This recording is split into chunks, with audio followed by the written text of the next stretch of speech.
Welcome to Hilary Emmanuel Ministries, where faith meets power, purity and prosperity, and breakthroughs are born. At Diadem, we equip you with bold prayers, life-transforming teachings, and spiritual strategies to overcome every challenge life throws your way. Join us as we dive into God's Word, experience His presence like never before, and walk in His purpose for our lives. If you're in London, we invite you to fellowship with us in person at Diadem, 4 Pegamoy Road, N18 2NG. Don't forget to subscribe now and let's grow in faith together. Brethren, I want you to listen very carefully to me today so that you can understand the message very well, and as well be prepared for the prayers so that you approach the prayers with full understanding and with some level of provocation in your spirit to fight and to conquer. Because today is a day of battle and war. It's a day that valiant men and women, warriors, it's a day that they will draw the sword and fight. They will fight for their lives. They will fight for dominance. And because we want to weaken the house of our enemies, we want to fight against our enemies and weaken their base and weaken their house so that their house cannot be strong against us anymore. And that's what we are talking about today, weakening the house of your enemies. The fact remains that where two parties or two opposite sides are fighting, if they maintain their strength, the original strength with which they go into that battle, if each party maintains that strength continually, it will be difficult to decide the battle. The only way a party can emerge a winner is when the other party's base, when the other party's house begin to go down in strength. When their strength begin to wane and go down, that's when you now have upper hand. If we leave our enemies to maintain their strength, to maintain their power the way they have been all this while, and to continue to operate in that level and capacity, it will be, the battle might last forever. And that's the reason why you see some battle will last until the end of life. And another generation will take over and continue the same battle. So we want to weaken the house of our enemies today. Look at 2 Samuel chapter 3. 2 Samuel chapter 3. Look at verse 1. Now there was long war between the house of Saul and the house of David. Long war. We are going to look at the reasons why this war became long. We are going to look at the reason why it became a long war. When you say something is a long war, it's a war that started when David was just a young boy. That battle continued until David became the king and was on the throne. It was a long war. It was a war that was determined or planned to last for the end of his life. In fact, if nothing changed, if David did not change the strategy, if God did not step in to begin to weaken the house of the enemy of David, that battle will have it outlasted the original protagonist in the battle. Because King Saul died and the battle continued. David also died and the battle didn't end. So it was a long war. That's how the Bible described it. And brother, this is what we don't have time for. We don't want to spend all our life, all our destiny spent fighting war. We don't want to spend all our life fighting on some unnecessary war, and our children will come and take over and be fighting the same war. No, we don't want that. So we want to weaken the house of our enemies so that they will not be a threat. They will not be able to stand again in battle. So that they will not be able to challenge us anymore. Why was this battle long? Because the two parties, the two sides, they maintained their strength. They maintained their position. They maintained their capabilities. David was strong in the Lord. King Saul also had everything around him that made him strong. And those things were all intact. As long as those structures were in place, the battle will never end. So you might need to sometimes target the structures that are making your enemy strong, that are keeping them in the battle, sustaining them in the battle. So this was what happened. The Bible says it was a long war between the house of Saul and the house of David. But David waxed stronger and stronger. So David did not wax strong at the initial stage of that war. It lasted so long. It was a long war because, one, David had occasions several times to kill King Saul, but he didn't do it. He had occasion not only once, just about twice or more. He had the opportunity to kill King Saul, and he said no, he will never touch the Lord's anointed.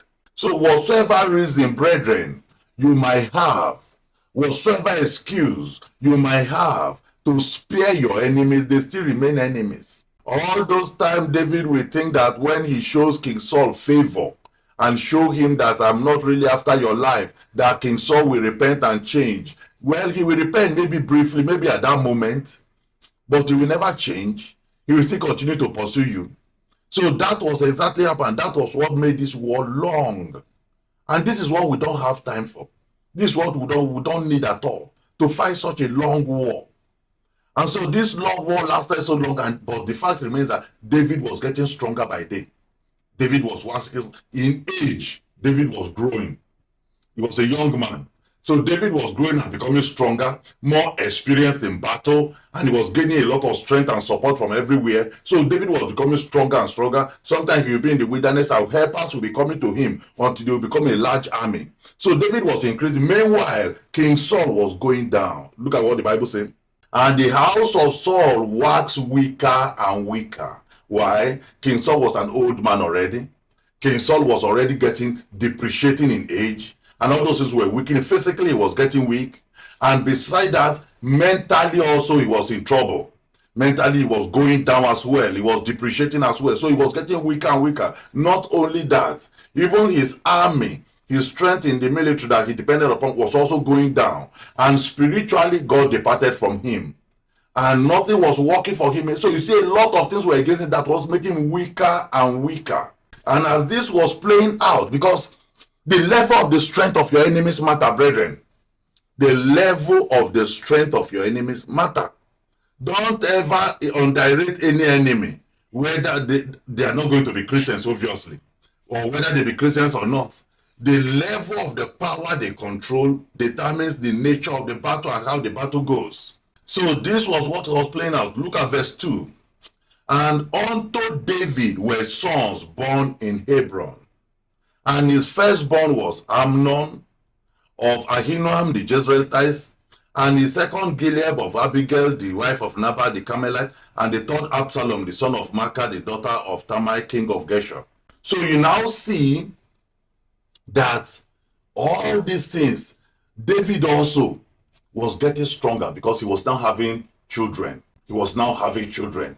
And the number of children he was getting now was increasing his strength level. Before he was alone. Before he was a young boy, running up and down from bush to bush, escaping from King Saul. But now he's getting men now, getting sons that will support him in the battle. Meanwhile, all this while it was King Saul alone that had children. So all these things were changing the nature of the warfare. Verse 4. And the fourth, Adonijah, the son of Haggith. And the fifth, Shephatiah, the son of Abital. And the sixth, Ithream, by Eglah, David's wife. These were born to David in Hebron. And it came to pass, while there was war, take note of this. The Bible keeps using war. While there was war between the house of Saul and the house of David, that Abner made himself strong for the house of Saul. That is it. Take note of these things, brethren, because these are the things that make battle difficult. So, before now, Abner was the general. Abner was the chief of staff of the army of the whole of Israel under Saul. So, while David might think that it's only King Saul I'm fighting, no, you are fighting Abner also. Abner was also, the Bible says Abner made himself strong for the house of Saul. So when David will be thinking and fighting against the house of Saul, you are also fighting against the house of Abner. And do you know what that translates? the entire army of Israel that were under the command of Abner are your enemies. They are all your enemies. So you see why the battle lasted so long. So long. And these are the things that our inside don't catch in spiritual warfare. We don't sometimes look and say, who is even the chief of army staff of my enemies? Who is there for them that has made themselves strong for my enemies? Who is this person that is making my enemy's house so strong and powerful that is not allowing me to defeat them easily? So you can see now the Bible revealed is Abner. And so if David wants now to win this battle, if David doesn't enjoy the length of this time of the battle anymore, he has to target Abner. He has to take Abner out. He has to neutralize Abner. So let's continue and see what happened. So Abner made himself so strong for the house of Saul. Verse 7. And Saul had a concubine. This all matter. You don't know the nature of that concubine. But the Bible might to mention that concubine. Because if you see from where we started from verse 1, he talked about how the war lasted. And he now started to build it up with facts that contributed to that war lasting long. Some of us will be crying and saying, I've been fighting now for 5 years. I've been fighting now for 10 years. When is this war going to end? And so these are some intelligent understanding facts we don't normally check and see what is actually around my enemies. What are the things making them very strong like this? Why am I not able to wipe them out? Even though God is with me, even though God was with David, God was the one protecting David, God was fighting for David, but why was he not able to wipe them out easily? So let's continue. So he had a concubine whose name was Rivka, the daughter of Er. And Ishbosheth said to Abner, wherefore Ishbosheth was the son of Saul. Ishbosheth said to Abner, wherefore hast thou gone in unto my father's concubine? This was when the father died. Saul had died now. The son of Saul, Ishbosheth, had become the king. He has taken over. Because naturally, the kingdom should go from father to son. The kingdom should follow by inheritance, by genealogy, by birth. So the son of Saul has taken over and become now the king. You see why the battle did not end easily. Because where your enemies are able to hand over battle to their children and their children hand over another generation, expect that battle to continue. So the son of Saul has become now the king. Even though no one might think that if Saul can only die, if Saul dies, then that will be end. The battle will finish, I will come back home. But Saul died and the son took over. And so the battle refused to end. So now something has happened. The son of Saul has now accused Abner of defiling his father's concubine. Verse 8. Then was Abner very wroth for the words of Ishbosheth, and said, am I a dog's head, which against Judah do show kindness this day unto the house of Saul thy father? You see, they call this house. They use house. Bible use house, the house of Saul, the house of David. Because this battle you are fighting, you might think it's only you involved in it. No. Your children, your descendants, your children, your grand, for till Christ will come, they are part of this battle you are fighting. They are in your loins fighting all this battle along with you. The same thing with your enemy's camp. It is the whole house to house that is fighting this battle. So now Abner became very angry and said that I am the one that sustained your father's house. I am the one that made myself strong. That's why this battle is still lasting. I'm the one that is keeping your father's house standing. So you can see something is beginning to shift. Brethren, do you know this can even be your prayer point? You can even on your own begin to pray that let the God send confusion, send fight between the helpers of my enemies. Let them misunderstand themselves. Let them begin to fight themselves. Let them begin to withdraw their support so that their houses can become weaker. So he said that I have shown kindness this day unto the house of Saul thy father, to his brethren and to his friends, and have not delivered thee into the hand of David. And thou chargest to me today with a fault concerning this woman. So Abner was really angry. And you can see how Abner analyzed what he has been doing for the house of Saul. He said, I'm not only protecting the house of Saul, I'm also the one that have shown favor to the whole friends of Saul. I've shown favor also to all the people that are behind. So you can see the network. Brethren, these are the structures in place These are the structures that King Saul put in place. Why the battle lasted for so long. This is the whole reason. Now let's continue quickly. Look at verse 9. So do God to Abner, and more also, except as the Lord has sworn to David, even so I do to him. So you now see something has turned around. You say, from now I'm going to go to David. From now I'm going to go to the camp of David. I will withdraw the strength, the power that I gave to your father's house and turn it to David. To translate the kingdom from the house of Saul and to set up the throne of David over Israel and over Judah. From Dan even to Beersheba. You say, the power is in my hand. Do you see? Just one man, no. Just one man. But I want you to begin to understand spiritual warfare. Just one single man had that power that was holding the whole house of Saul. Just one single man had that power to shift everything to bring the battle to an end. Just one man. Do you know, brethren, that your enemy that has been with you in this battle for since you were born, do you know it could be just one man behind them, one woman? It could even be one sorcerer, one herbalist only behind them. It could even be one type of charm that they did long time ago that charm refused to die. That sorcery refused to die. That sorcery continued to work. Even sometimes when they die, the sorcery is still working. The sorcery is still fighting on its own. It could be just one single thing that is making the house of your enemy strong and powerful.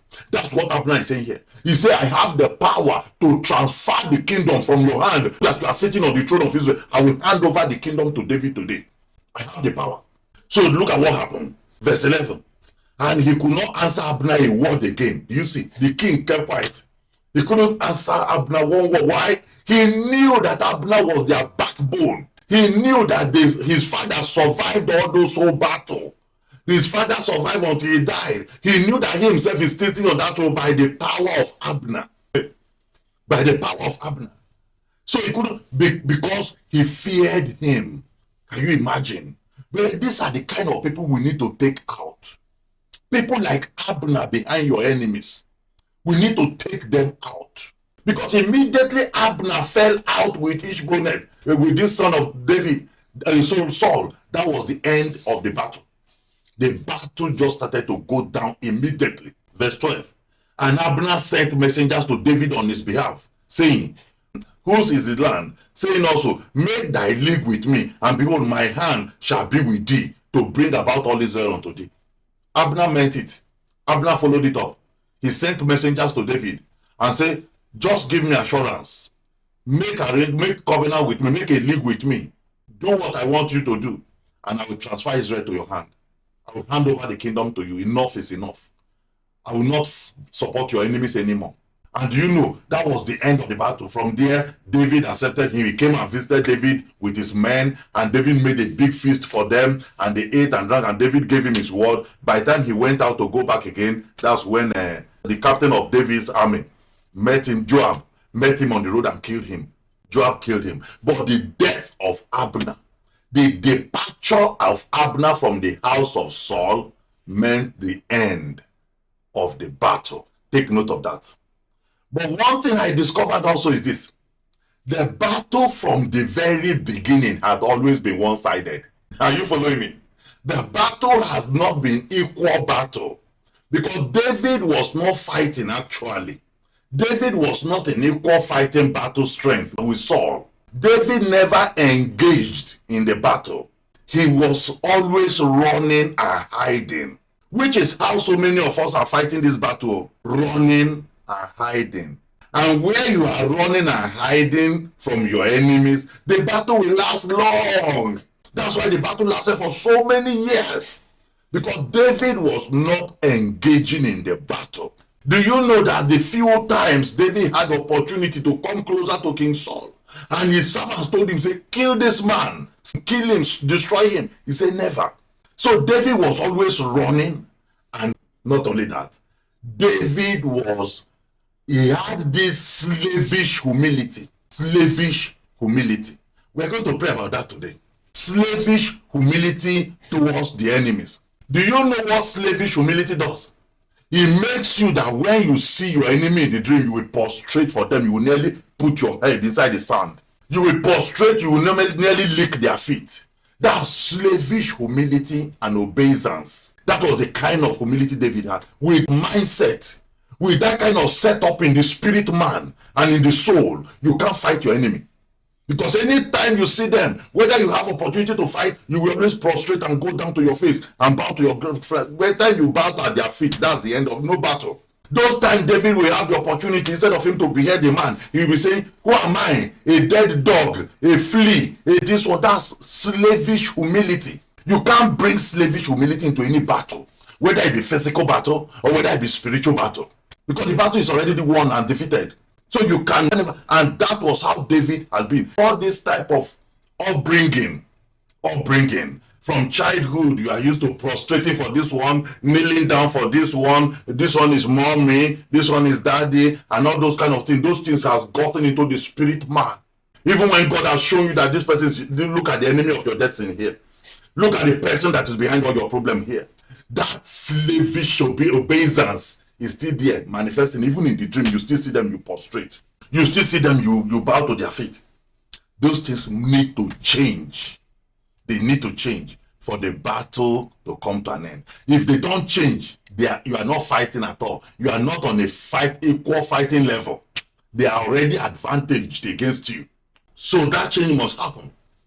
And the battle today will also involve you identifying your enemy. It's not a battle we fight in vacuum. It's not a battle we fight in by supposition. Say, and you just man. I will be calling the prayer for you, saying they are my enemies, my enemies. But you will have to fix a name there, because it's going to be a targeted battle. If it is King Saul, you have to call King Saul.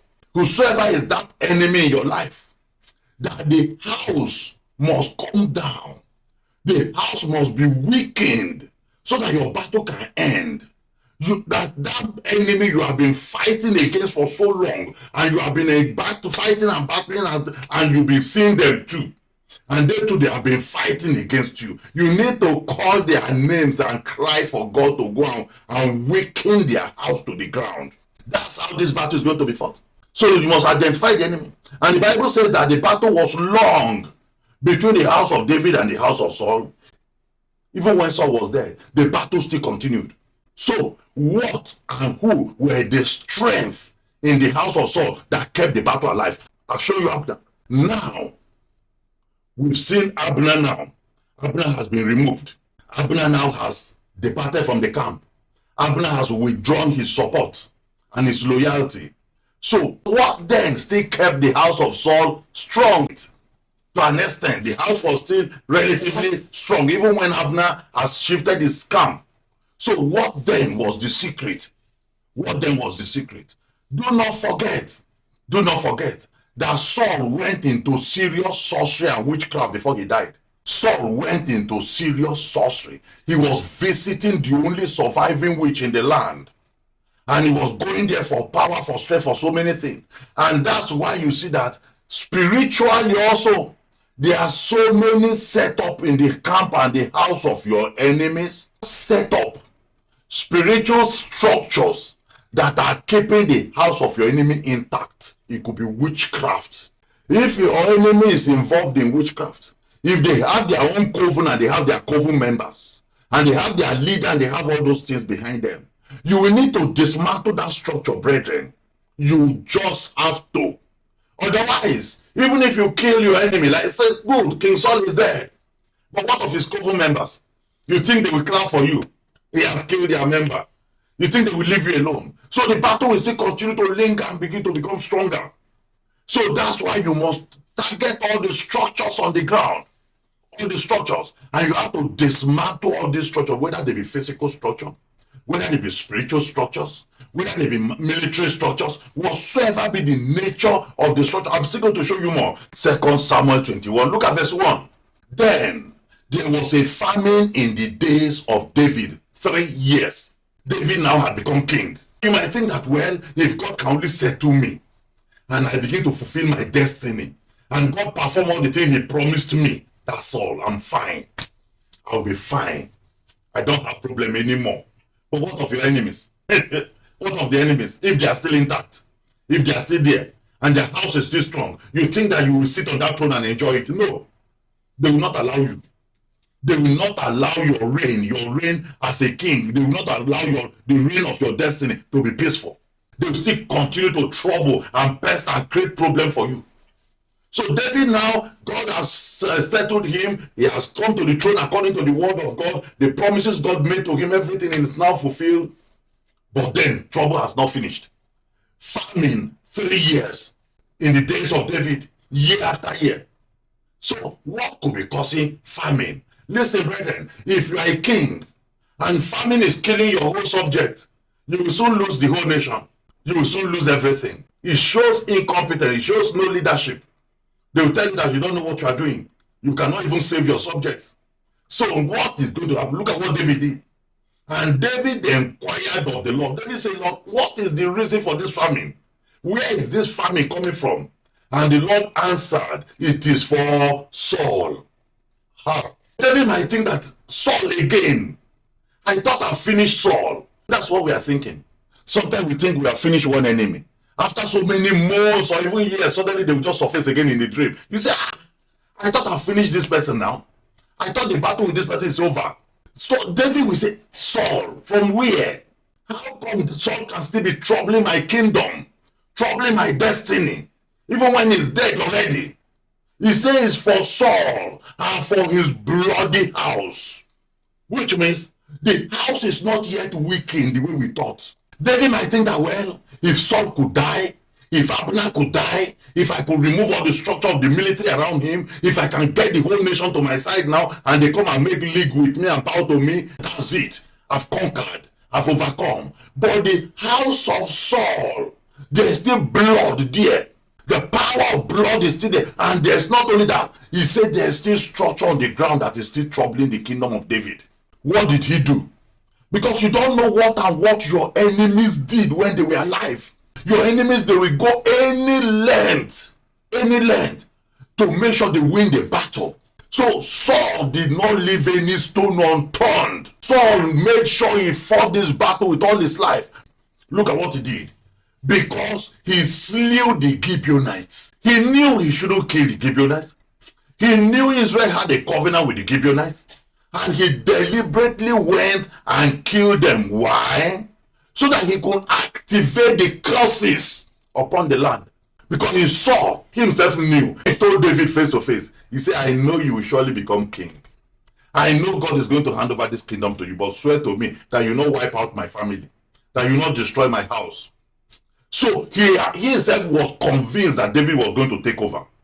But he now started to build things.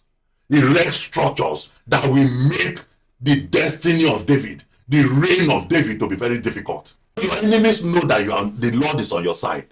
They know you are a child of God. They know they can never win this battle. They know that you are going to triumph. They know all those things. So they could begin to activate curses everywhere. They could begin to dig up curses everywhere. Establish idols everywhere against you. Set up all kinds of images everywhere against you. So that even if they are gone, those things will continue to fight for them.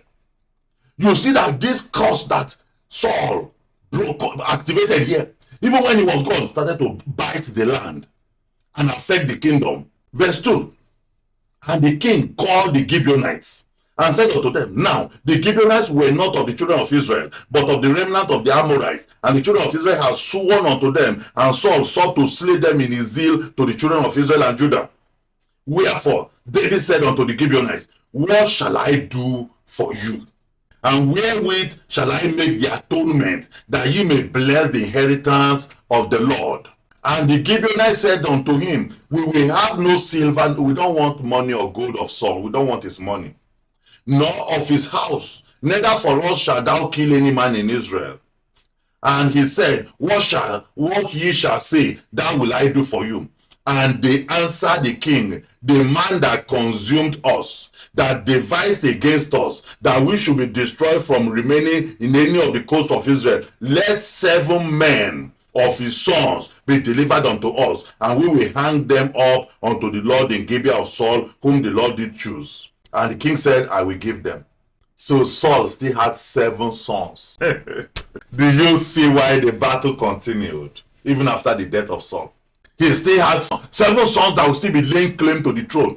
7 sons that will still be contending with the destiny of David, and say that our father was the first king. and that kingdom should come to his children and not to David. Who is David, by the way? 7 sons that were just preparing, maybe possibly looking for allies, looking for other nations that could possibly come and support them to fight against David and collect the kingdom again from him. So he still had 7 sons. Listen, brethren, sometimes the house of your enemies will only collapse when all their children perish. And that might be it. Their house will only be weakened when all their children perish. So with these 7 sons, you see how God himself is fighting this battle. Left for David, he will not go and touch the children of King Saul, but they still remain a threat. But see how God organized the whole thing, so that they will be able to completely wipe out the house of Saul. So one by one, the Lord is removing all the pillars in the house of Saul, all the pillars. And that's going to be the prayer we're going to pray today. That all the pillars in the house of our enemies, that the hand of God will remove all of them one by one. Look at verse 7. He said, but one thing happened.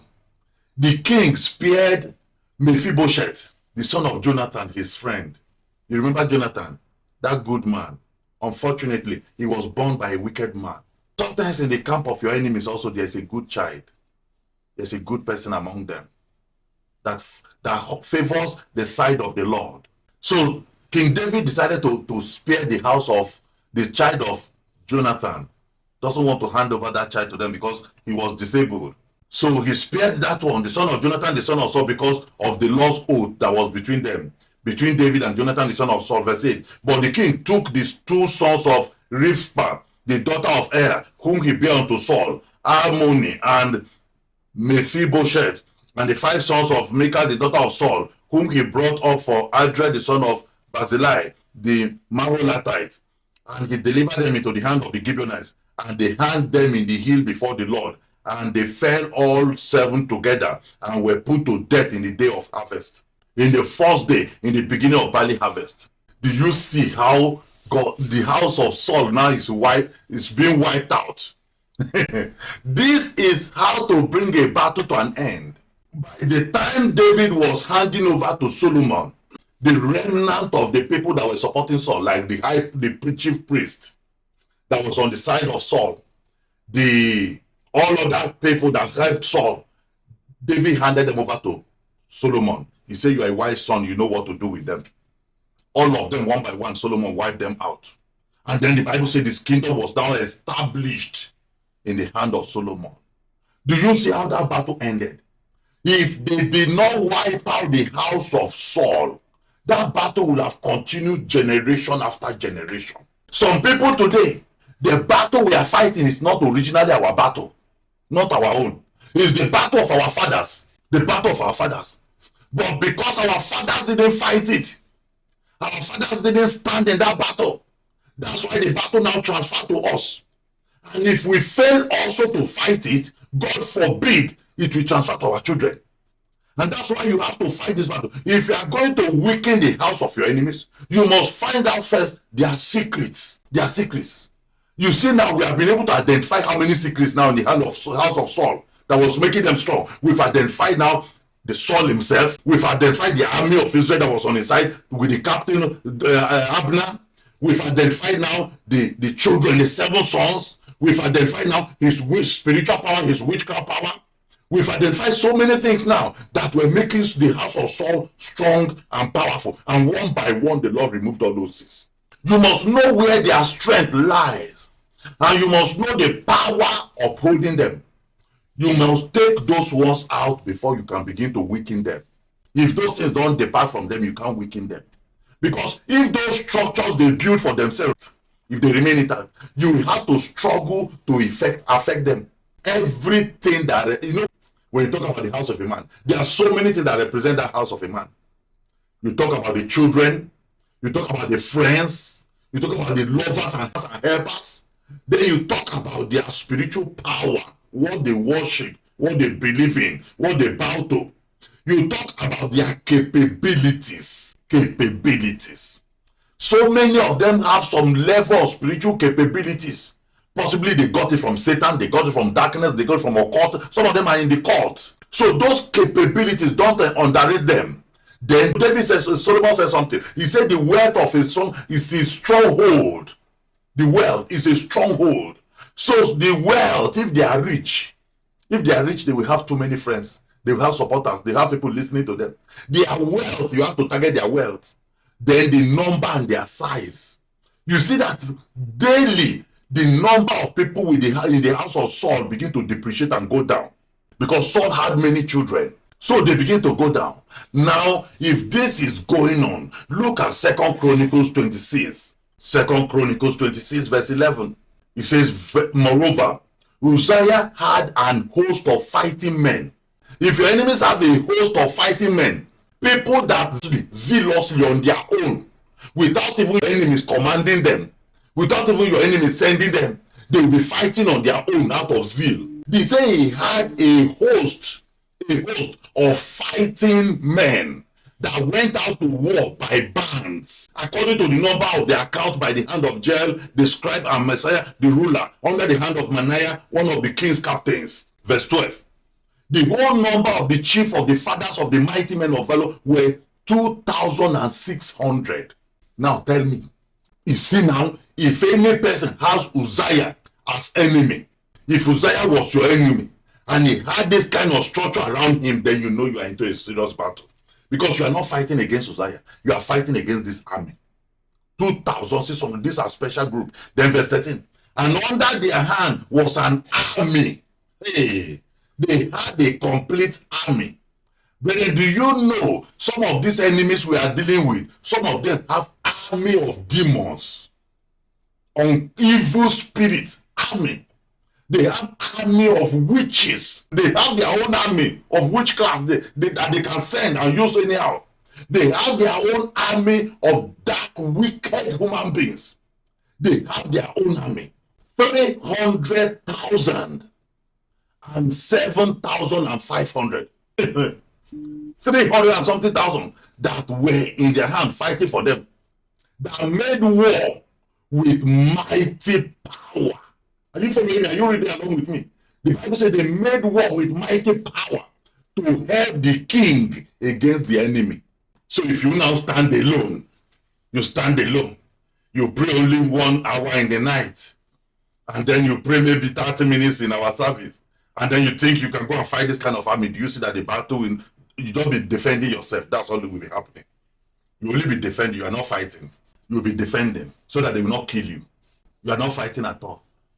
So you can see the nature. You can see verse 14. And Uzziah prepared for them throughout all the host shield. They had protection. They had spears. They had helmets. They have harpagons. They have bows and sling to cast stone. Verse 15. And he made in Jerusalem engines invented by cunning men to be on the towers and upon the bulwarks, to shoot arrows and great stones with that. And his name spread far abroad, for he was marvelously helped until he was strong. Marvelously. So helpers were his strength. He even had people that have capabilities, intelligence to invent machines that can shoot arrows and shoot stones. So if Uzziah was your enemy, then you know you are in for a serious battle. You have battle in your hand. And do you know, brethren, some of these enemies we are taking on present as I'm talking now, some of your enemies, they could even be greater than Uzziah. They could have what Uzziah didn't even have. If God will open your eyes and show you what is in their hand, if God will open your eyes and show you how they operate, you yourself will say, what? So I've just been all this while joking. Now quickly, because we have a lot of prayers to pray today, before you can weaken the houses of your enemies, you have to first of all strengthen yourself, because that was what started to change the equation in the case of David. David, all this year, he was running alone with those 400 and 600 men, and had him moving even to the land of the Philistines to live there, because he was not fighting. Till something started to shift, he will sit down in the wilderness, and soldiers of Israel were coming to him day by day, until the Bible says he became a mighty host, like the host of the Lord. That is what changed the battle. Those hosts are not coming to run for anybody. The Bible said those from the tribe of Dan, that they were like men with the faces of lions. Some of them could sling stone with left hand. They will not miss even a hairstring. And those special capabilities they brought, that was what built David up. That was what built the army of them. So when those one will go out in battle, you know what it will translate to. Those ones are not coming to tell you, and let's be running together and be hiding in the cave together. Never. They are coming to fight. So, brethren, if you are going to weaken the house of your enemies, you must also push up. You must also gear up. You must also push your own base up and get strength and get power and become strong also. So you can see that was, so David also started to receive support. David also started to receive help. His own house also started to become strong and become powerful. Not only those 600 men, real army were now forming for him. Real army. And he had the prophets also. God was there with him. All other prophets that will serve David, they will hear the word of God and they will come and tell him. So spiritually he was building up. Militarily he was building up.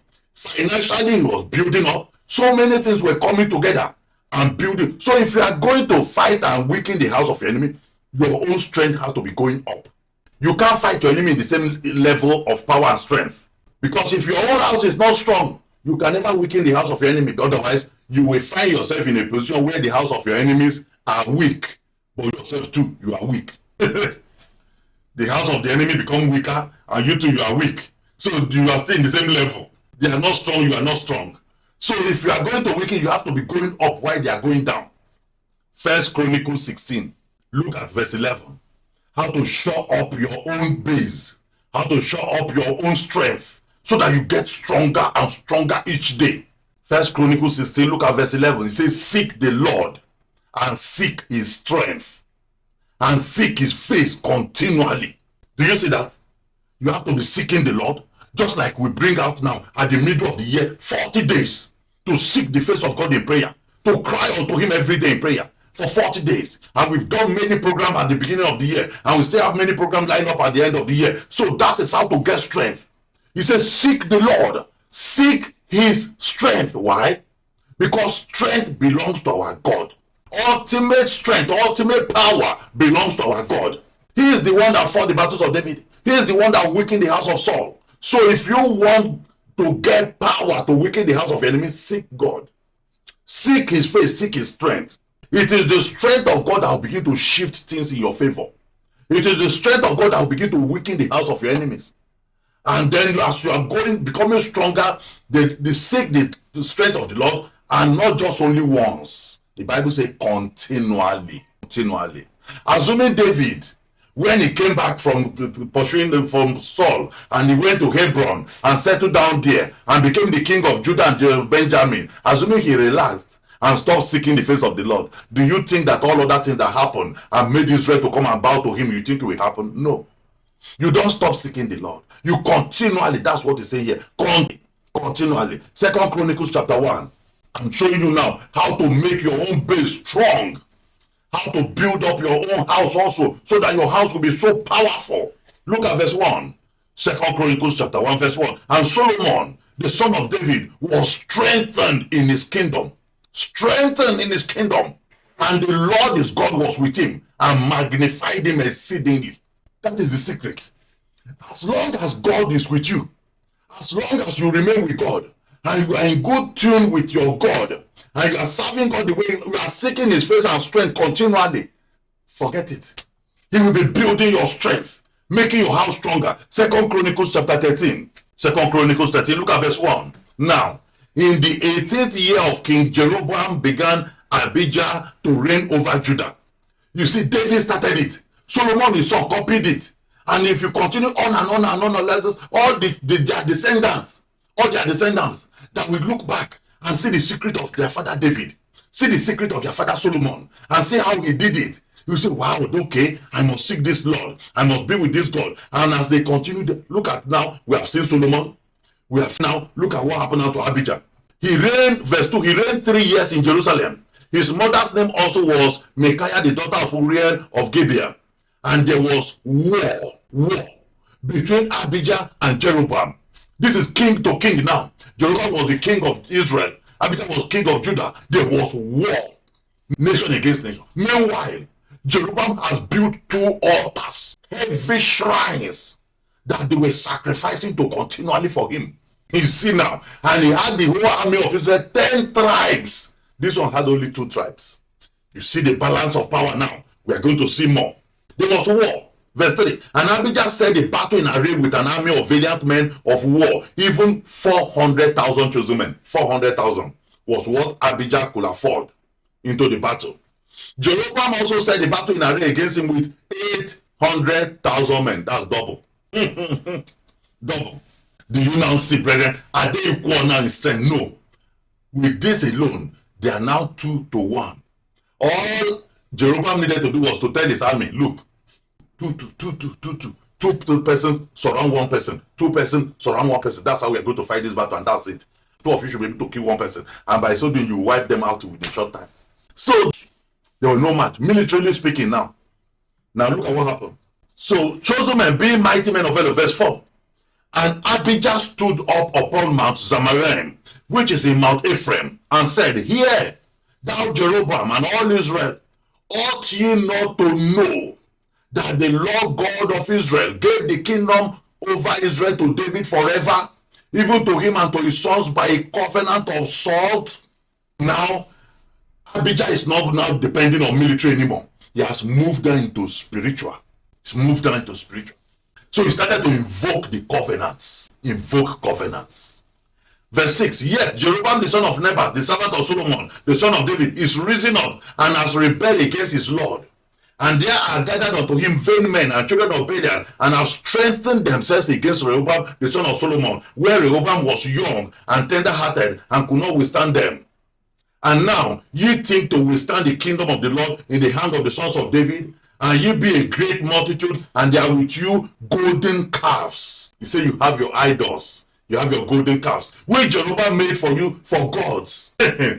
So the battle shifted now into spiritual. Shifted into spiritual. He said, have you not cast out the priests of the Lord, the sons of Aaron the Levites, and have made you priests after the manner of the nations of other lands? So that whosoever cometh to consecrate himself with a young bullock and 7 rams, the same may be a priest to them that are no gods. But as for us, the Lord is our God, and we have not forsaken him. And the priests which minister unto the Lord are the sons of Aaron, and the Levites wait upon their business. And they burn unto the Lord every morning and every evening burnt sacrifice and sweet incense. The showbread also set they in order upon the pure table, and the candlestick of gold with the lamps thereof, to burn every evening. For we keep the charge of the Lord our God, but ye have forsaken him. So every person now started to try. The battle now shifted from soldiers going to fight to talking about spirituality. Verse 12. And behold, God himself is with us as our captain. Hey. Do you see what determines battle? Do you see how to make yourself strong, brethren? Every time, every moment. Don't allow anything else to become your captain. Make sure that this same man of war, this Jehovah, that he is your captain permanently. He says he's our captain and is priest with sounding trumpet to cry alarm against you.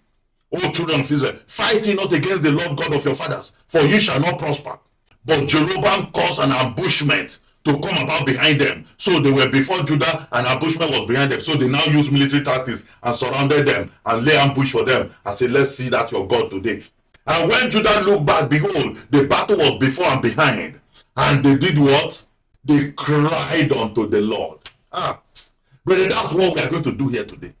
We are going to cry unto our God. They cried unto the Lord, and the priest sounded with the trumpets. Then the men of Judah gave a shout. And as the men of Judah shouted, it came to pass that God smote Jeroboam and all Israel before Abijah and Judah. God entered the battle. Because you have invoked him. You have cried unto him. You have invoked his covenant. You have reminded him that he is still your captain. So when they cried, he rose up and slaughtered, and said, verse 16, and the children of Israel fled before Judah. 800,000 against 400,000. They fled before Judah, and God delivered them into their hand, and Abijah and his people slew them with a great slaughter. So there fell down slain of Israel 500,000 chosen men. 500,000 slaughtered in one day. Thus, the children of Israel were brought under. And this is what we are looking for, brethren. You want to bring your enemies under. At that time, and the children of Judah prevailed because they relied upon the Lord God of their fathers. And Abijah pursued after Jeroboam and took cities from him. You know, this battle sometimes is about possessions. It's about our destinies. What God has, because David saw this because of the throne. And it was God that anointed, that sent Samuel to go and anoint him. It's all about, so all the things they have taken from you, they collected everything back. So they took cities from them, Bethel with the towns thereof, and Jeshna with the towns thereof, and Ephraim with the towns thereof. Neither did, take note of this, this is very important, verse 20. Neither did Jeroboam recover strength again. You see, Abijah now demolished, completely wiped out, and relegated the house of Jeroboam. The Bible says he did not recover strength again. He did not recover strength. In the days of Abijah, that was, the Lord struck him and he died. This is what we are looking for today. This is what we are looking for. So that the house of your enemy will so much go down, will so much crumble, that there will be nothing left there. But Abijah waxed mighty. You see the secret now? I believe you are following me. All this is I'm showing you. Abijah now waxed mighty. And look at what he did to celebrate that. To celebrate his victory. He married what? 14 wives. Why not? You are not going to marry 40 wives. He married 40 wives to celebrate his strength and might. And begat 22 sons and 16 daughters. Why not? So you can see, this is how to strengthen yourself, and this is how to weaken the house of your enemies. If you are going to weaken the house of you have to get strength yourself. Because if you don't have strength, and even God will fight for you and weaken the house, all of you will still come back to the same weak. So you must be going up when your enemies are going down. 2 Chronicles 17. Look at verse 1. 2 Chronicles 17 verse 1. And Jehoshaphat, this is another son of David again. For you to see, brethren, that this thing, you need it. And you need to teach your children. Because the battle might not end that easily. The battle you fight might not be the same battle your children are going to fight. The war itself is war. You can see David's own battle. You can see Solomon's own battle. You can see Rehoboam's own battle. You can see Abijah's own battle. You can see now Jehoshaphat, their own child again, has come up. Jehoshaphat, his son, reigned in his stead and strengthened himself against Israel. And he placed forces in all the fenced cities of Judah and set garrisons in the land of Judah and the cities of Ephraim, which Asa, his father, had taken. And the Lord was with Jehoshaphat. That's very important though, because that's your strength. You don't have a power of your own. The Lord was with Jehoshaphat because he walked in the first way of his father David and sought not unto Baalim. He didn't go into idol or look for any power anywhere. He believed Jehovah God the same way David his father followed God. Verse 4. But sought to the Lord God of his father and walk in his commandments and not after the doings of Israel. Therefore, the Lord established the kingdom in his hand, and all Judah brought to Jehoshaphat presents. Present, because his kingdom was getting waxing stronger and stronger. They brought present, all Judah. And he had riches and honor in abundance. Do you know that is strength also? You need riches to be strong, brethren.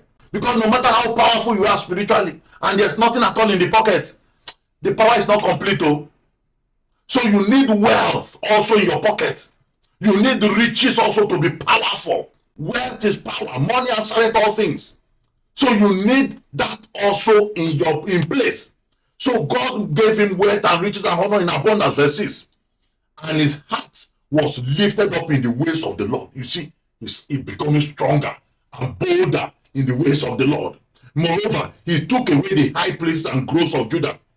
Also in the 3rd year of his reign, he sent to his princes, even to Ben-Hail and to Obadiah and to Zechariah and to Nephiel. And so he had princes to teach in the cities of Judah. So he started to establish his spiritual strength around the whole Judah. Verse 8. And with them he sent Levites, even Shemaiah and Nathaniah and Zebadiah and Asahel and Sheremamoth and Johannathan and Adonijah and Tobijah and Tobadonijah, Levites, and with them Elishama and Jehoram priests. And they taught in Judah and had the book of the law of the Lord with them, and went about throughout all the cities of Judah and taught the people. Verse 10. And the fear of the Lord fell upon all the kingdoms of the land. Why was he doing this?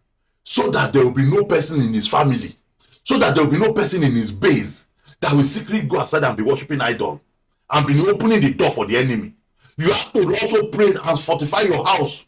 You have to also carry your family along, so that secretly there will be nobody there somewhere in your family, in your base, in your house, that is opening the door for Satan, for the enemy. So that's why he was going around the whole land of Judah teaching them about this Jehovah God.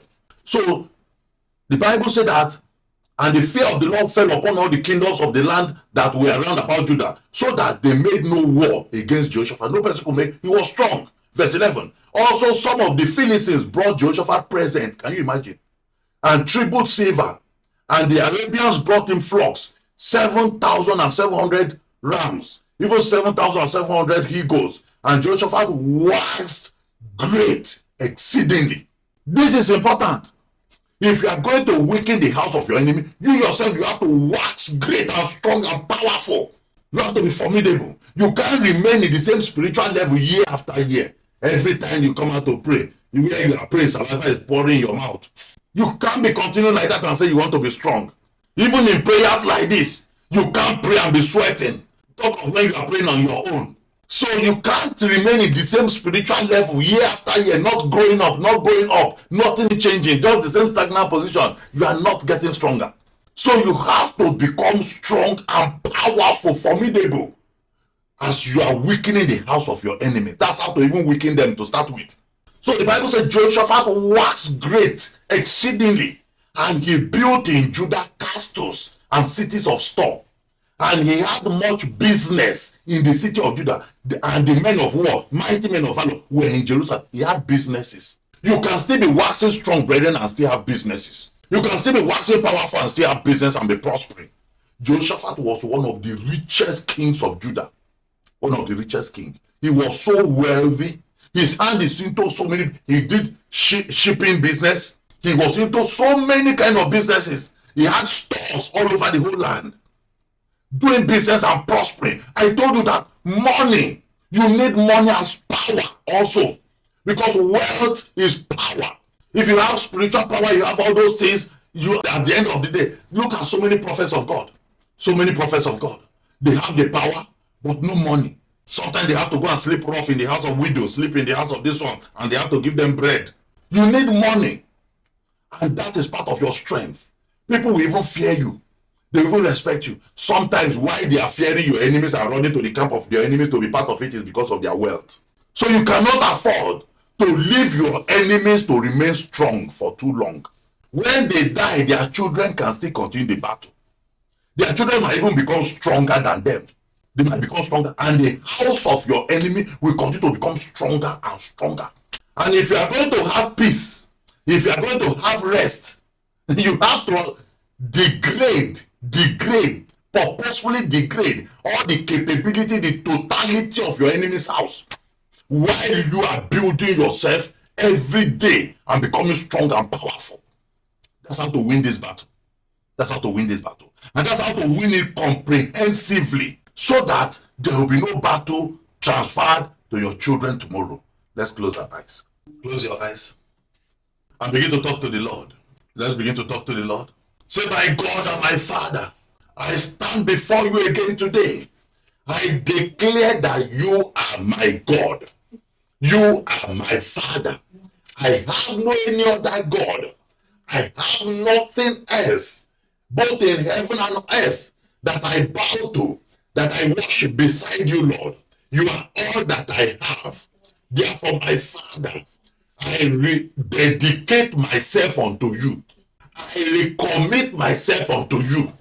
Thank you for watching. If this message blessed you, don't forget to like, share and subscribe to join our growing community of faith. You've just listened to the sermon, but there are powerful prayers that follow. Due to social media rules and guidelines, the prayers have been removed from this video.